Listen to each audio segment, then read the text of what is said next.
it's about just that one little touch. It isn't about any sort of manipulative, aggressive touch. I'm not going in there and trying to pop bones or get people, those things are not occurring. Mm-hmm. It's very clearly that I am doing supportive touch.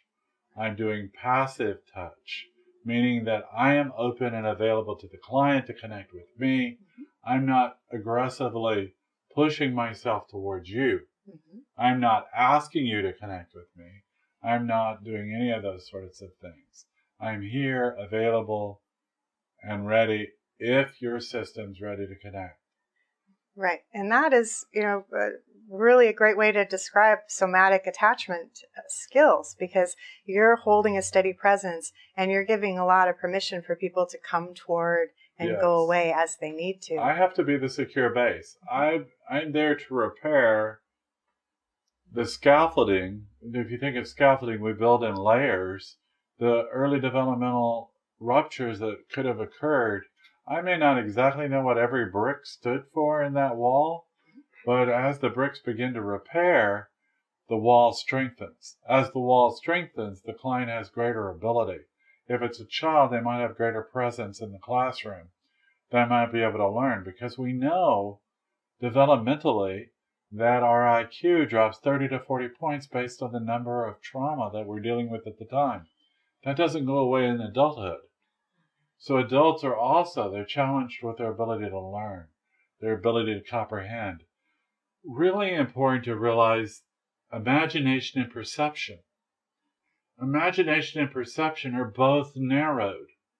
So if I don't have much imagination, how can I conquer the world? How can I be in a relationship? Because if my survival says that I can't have much imagination or greater perception, then at this moment, safety-wise, I'm not able to imagine you and I being in a relationship 10 years from now. Mm-hmm. And we've known each other a long time. Mm-hmm. And I look forward to knowing you in 20 years. Me too. Yeah. I look forward to that relationship continuing. If I didn't have the imagination of that being able to happen, I couldn't see that coming. And there was a time in my life that I didn't have that imagination. I couldn't imagine that after this moment that I would ever see you again. So it expands as we continue to heal. Mm-hmm.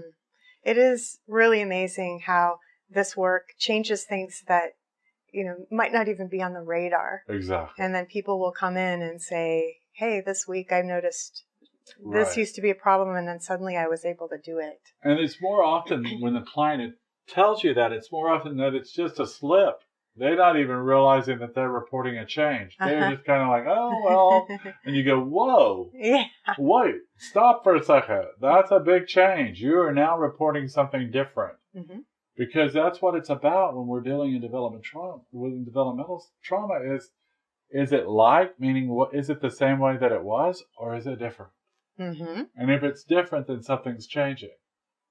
And that's what we're looking for.